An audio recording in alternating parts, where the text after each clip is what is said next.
ওকে, তো এখন আমরা আলোচনা করব নিউ ক্লাসিক্যাল পিরিয়ড নিয়ে। তো এই যুগেও মানবতাকে গুরুত্ব দেওয়া হয়েছে আর্ট ফর হিউম্যানিটিস সেক। ওকে, তো এই যুগকে তিনটি ভাগে ভাগ করা যায় মোটা দাগে। একটি হচ্ছে রেস্টোরেশন পিরিয়ড, অন্যটি অগাস্টান বা পোপ, এজ অফ পোপ, তৃতীয়টি হচ্ছে এজ অফ সেন্সিবিলিটি বা এজ অফ জনসন। আচ্ছা, তো এখানে আমরা দেখি যে তো এই জনসন কিন্তু আসলে ওই জনসন না, বেন জনসন না, এটা হচ্ছে স্যামুয়েল জনসন, যিনি হচ্ছে ডিকশনারি লিখতেন আর কি। তো শুরু করি আমরা দ্য রেস্টোরেশন এজ। তো এই যুগ থেকে পড়তে হবে আমাদেরকে, সবার আগে পড়তে হবে জন মিল্টন। ঠিক আছে, জন মিল্টন তিনি কিন্তু ব্লাইন্ড পয়েট নামে পরিচিত, কারণ তিনি তার শেষ বয়সে অন্ধ হয়ে গিয়েছিলেন এবং তার বিখ্যাত কর্ম হচ্ছে ইপিক প্যারাডাইস লস্ট। এই জন্য তাকে বলা হয় মহাকবি মিল্টন। এটি 10টি খণ্ডে প্রকাশিত হয়েছে। এটা মূলত যে আমাদের যে ইসলাম ধর্মের কাহিনী অ্যাডাম ওর ইভ, সেটার একটি কী হলো বিকৃত ভাষণ হচ্ছে এই জন মিল্টনের এই প্যারাডাইস লস্ট। সেখান থেকে এখানে বলা হয়েছে আদম এবং ইভকে কীভাবে স্বর্গ থেকে বিতাড়িত করা হলো, এবং এটাকে মেটাফোর হিসেবে ইউজ করে মানুষের পাপকর্ম, শয়তান এসব বোঝানো হয়েছে। তো এটা এখান থেকে একটা কোশ্চেন প্রায় আসে যে হচ্ছে মিল্টন এটার দ্বারা কী বুঝিয়েছেন। তিনি বুঝিয়েছেন justify the ways of god two human, অর্থাৎ মানুষের যে দুঃখ দুর্দশা, এগুলো আসলে সৃষ্টিকর্তা তিনি নিজেই এগুলো দেখেন এবং এখান থেকে উত্তরণের পথ দেখান। তো এই দুঃখ কষ্ট নিয়ে আমাদের হতাশ হওয়া চলবে না। এবং এরপর তিনি আবার লিখেছেন প্যারাডাইস রিগেইন। তো মিল্টন থেকে একটুকু পড়লেই আমার মনে হয় চলবে। আচ্ছা, মিল্টনের একটুকু পড়লে চলবে, আর যেগুলো উক্তি আছে সেগুলো আমরা পরে নিয়ে আলাদা একটা ক্লাস হবে উক্তি নিয়ে। আচ্ছা, এরপর আমরা পড়তে পারি জন ড্রাইডেন। তো জন ড্রাইডেনের আপনারা দুইটা প্লে পড়তে পারেন, all for love and the Indian emperor. তো অল ফর লাভ একটা ট্র্যাজেডি, এখানে ওই যে আমাদের জুলিয়াস সিজার এবং ক্লিওপেট্রার কাহিনী নিয়ে তিনি প্রেম কাহিনী নিয়ে লিখেছেন অল ফর লাভ। অ্যান্ড ইন্ডিয়ার এম্পায়ার, এটা লিখেছেন আমাদের অরঙ্গজেব। এই অরঙ্গজেবকে নিয়ে, অরঙ্গজেব বা আলমগীর যাকে বলে, যাকে আমাদের ভারত উপমহাদেশের মোগল সম্রাট, তাকে নিয়ে লেখা। এরপর পড়তে পারেন উইলিয়াম কনগ্রিভ। এই উইলিয়াম কনগ্রিভ তিনিও ছিলেন একজন নাট্যকার, তিনি ছিলেন জোনাথন সুইফটের বন্ধু। ঠিক আছে, তিনি ব্যাচেলর পয়েন্ট, কখনো বিয়ে করেননি। তো তার সাহিত্যকর্মের মধ্যে উল্লেখযোগ্য হচ্ছে the way of the world. এখানে ক্যারেক্টার আছে মিলামান্ট, মিরাবেল আর লেডি উইসফোর্ড। তো এসব পড়লেই হবে মোটামুটি the way of the world. আর পড়তে পারেন হাইস্ট লাভ ফর লাভ, এই দুটো পড়লেই হবে, the way of the world and love for লাভ, দুটো হচ্ছে প্লে। এরপর আমরা আসি অগাস্টান পিরিয়ড। এই অগাস্টান পিরিয়ডে আমরা দেখতে পারি যে হচ্ছে সবার আগে আসে আলেকজান্ডার পোপ। এই আলেকজান্ডার পোপকে নিয়েই কিন্তু আসলে এই যুগটার আসলে নামকরণ করা হয়েছে, আলেকজান্ডার পোপ।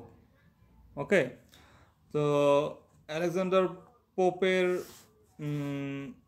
তিনি হচ্ছে কি বলা যায় যে তিনি ছিলেন একজন মক হিরোইক পয়েট, অর্থাৎ তিনি হিরোইক জিনিসপত্রগুলোকে ব্যঙ্গভাবে উপস্থাপন করতেন।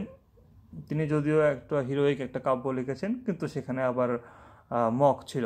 যেমন তার উল্লেখযোগ্য পয়েম হচ্ছে the rape of the lock. এখানে যে লক অর্থাৎ যে চুলের যে বাহার বা চুলের যে ঝুড়ি বা এটাকে কী বলে, যে হচ্ছে ঝুঁটি, এই ঝুঁটিকেই কাটা হয়েছে, এই জন্য নামটা হয়েছে রেপ অফ দ্য লক। তো এটা নিয়ে সুন্দর একটা কবিতা লিখেছেন, মহাকাব্য লিখেছেন, কিন্তু এটা মানে বিষয়টা অনেক তুচ্ছ, যে একটা বেনি কাটা নিয়ে কাহিনী। তো এই জন্য তাকে বলা হয় মক হিরোইক পয়েট। আচ্ছা, তো এটার কাহিনীটা পড়তে পারেন একটু, যে হচ্ছে বেলিন্ডা, যার এরকম সুন্দর চুল ছিল, অনেক সুন্দর তিনি, এবং তার হচ্ছে দেহরক্ষী ছিল এরিয়েল। ঠিক আছে, ব্যারন হচ্ছে এখানকার হিরো, ব্যারন হিরো। আর এরকম হচ্ছে বেলিন্ডা হচ্ছে তাকে এরকম হচ্ছে ব্যারন হচ্ছে তার চুল কেটে দেয় আর কি, চুল কেটে দিয়ে পরে তাদের মাঝে একটা মারামারি এরকম অবস্থা হয়ে পরে ব্যারন বলে যাচ্ছে তার চুলটা এরকম স্বর্গে চলে গিয়েছে, এরকম এই মাধ্যমে এটা শেষ হয়ে যায়। আর আলেকজান্ডার পোপের an essay on man, এটা পড়তে পারেন an essay on man, যেখানে তিনি justify God's ways to human করেছেন এবং ম্যানস নেচার, সোসাইটির রুলস, হ্যাপিনেস এগুলো সম্পর্কে বলেছেন আর কি, an essay on man. এই দুটো পড়লে হবে এখান থেকে। এরপর অগাস্টাইন থেকে আপনি পড়তে পারেন জনাথন সুইফট, অবশ্যই এটা পড়তে হবে। তিনি ছিলেন the greatest satirist of English literature. ঠিক আছে। তিনি প্রথম ইয়াহু শব্দটি ব্যবহার করেছিলেন এবং তিনি কিন্তু একজন আইরিশ স্যাটারিস্ট, অর্থাৎ আইরিশ, তিনি একজন নোভেলিস্ট। তার বিখ্যাত কাজ হচ্ছে গালিভার্স ট্রাভেল, যেটা আমরা ছোটোবেলায় অনেকেই হয়তো মুভিতে দেখবো, হলিউডের একটা সিনেমা ছিল সেই গালিভার্স ট্রাভেল, এটা তিনি লিখেছেন। এখানে 4টা পর্বে বিভক্ত, সেখানে থাকে হচ্ছে লিলিপুটের দেশ একটা থাকে, একটা থাকে হচ্ছে ব্রোবডিং ন্যাক, একটা থাকে হচ্ছে লাপুটিয়ান, একটা থাকে হচ্ছে হুইন হোমস। যাই হোক, এটা অনেক উচ্চারণ করতে একটু কষ্ট হয়। আচ্ছা, তো এখান থেকে কোশ্চেন আসতে পারে যে তার নোভেলগুলোর মধ্যে পড়তে পারেন গালিভার্স ট্রাভেল, তো অবশ্যই পড়বেন। এরপর পড়তে পারেন এ মডেস্ট প্রপোজাল, এই দুটো পড়বেন। আর তার ড্রামা, এটাকে আবার অবশ্য অনেকে আবার এজের মধ্যে ফেলে, এ টেল অফ এ টাফ। তার মানে এখান থেকে 3টা পড়তে হবে, a tale of a tub, Gulliver's travel and a modest proposal, এই 3টা পড়লেই হবে। এরপর স্যামুয়েল রিচার্ডসন থেকে পড়তে পারেন যে পামেলা, এটাতে তিনি আর কি পুরস্কার পেয়েছিলেন। তো অগাস্টাইন থেকে এটুকু পড়লে ইনশাল্লাহ এনাফ হবে। দ্য এজ অফ সেন্সিবিলিটি, এখান থেকে আপনারা পড়তে পারেন ডক্টর স্যামুয়েল জনসন, তিনি ডিকশনারি লিখতেন। এখান থেকে একটা কোশ্চেন আসছে 46 BCS-এ, তো এটা পড়তে পারেন, তিনি ডিকশনারি লেখার কাজে জড়িত ছিলেন। আচ্ছা, তারপর এখান থেকে আবার আপনাদের পড়তে হবে হেনরি ফিল্ডিং। এই হেনরি ফিল্ডিং তিনি ছিলেন কি আপনার ইংলিশ ইতিহাসের, মানে লিটারেচার ইতিহাসের নোবেলের জনক, এবং বেশ সুন্দর সুন্দর তিনি নোবেল লিখেছেন। তার মধ্যে the history of Tom Jones আর জোসেফ অ্যান্ড্রুস, এই দুটো অনেক বিখ্যাত। এর মধ্যে the history of Tom Jones অনেক অনেক বিখ্যাত, এটা তার শ্রেষ্ঠ উপন্যাস, সেটা অবশ্যই পড়বেন। এখানে টম জোন্স একটু মানে প্লে বয় টাইপের আর কি ছেলে থাকে আর কি, তো তাকে নিয়ে আর কি কাহিনী।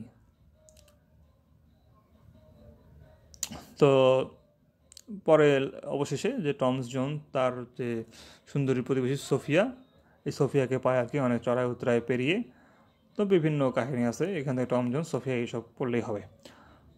আর জোসেফ অ্যান্ড্রুস, এটা আসলে তিনি লিখতে চেয়েছিলেন পামেলাকে ব্যঙ্গ করে, অর্থাৎ স্যামুয়েল রিচার্ডসন এটার যে পামেলা ছিল, এই পামেলার ভাই হচ্ছে জোসেফ অ্যান্ড্রুস। তো তিনি ওই পামেলাকে ব্যঙ্গ করে লিখতে চেয়েছিলেন, কিন্তু পরে তিনি তার নিজের সৃষ্টিশীল রচনায় গুরুত্ব দিয়েছিলেন। তো জোসেফ অ্যান্ড্রুস, টম জোন্স হচ্ছে তার উপন্যাস, এবং তার প্লে হচ্ছে the modern husband. The modern husband কি play, the modern husband Tom Henry ফিল্ডিংয়ের প্লে।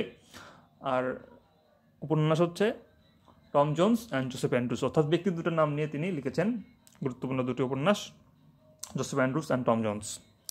এরপর থমাস গ্রে পড়তে পারেন। থমাস গ্রে তিনি বেশ কেমব্রিজ বিশ্ববিদ্যালয় থেকে অধ্যাপক ছিলেন, এবং তার শুধুমাত্র একটাই গুরুত্বপূর্ণ, elegy written in a country church yard, অর্থাৎ তার পূর্বপুরুষদেরকে মানে স্মরণ করে তিনি একটা এলিজি লিখেছেন, এটাই হচ্ছে elegy written in the country church yard. আচ্ছা, এরপর এখান থেকে আর পড়তে পারেন আপনারা এডমন্ড বার্গ, না তো ইম্পর্টেন্ট মনে হচ্ছে না। এডমন্ড বার্গ থেকে হাইস্ট পড়তে পারেন যে হচ্ছে স্পিচ অন ইস্ট ইন্ডিয়া বিল, এটা একটা এজে আর কি, যে এই যে ওয়ারেন হেস্টিং তার আমলে দুঃশাসন চলছিল, এটা সম্পর্কে তিনি লিখেছেন, যে হচ্ছে স্পিচ অন ইস্ট ইন্ডিয়া বিল।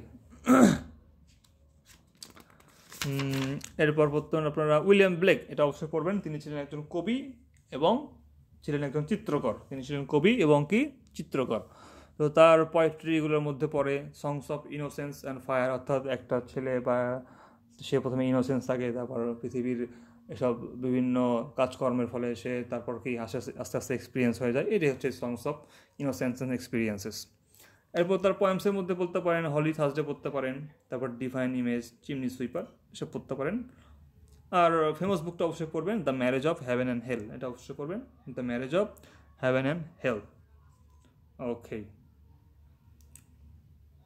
এখান থেকে আর কিছু পড়ার দরকার নাই, কারণ এই দুটো জিনিস পড়বেন, songs of innocence and experience, এটা হচ্ছে poetry, songs of innocence and experience poetry, আর ফেমাস বুক হচ্ছে তার the marriage of heaven and hell. তো এখান থেকে আমার মনে হয় নিও ক্লাসিক্যাল থেকে এতটুকু পড়লেই চলবে।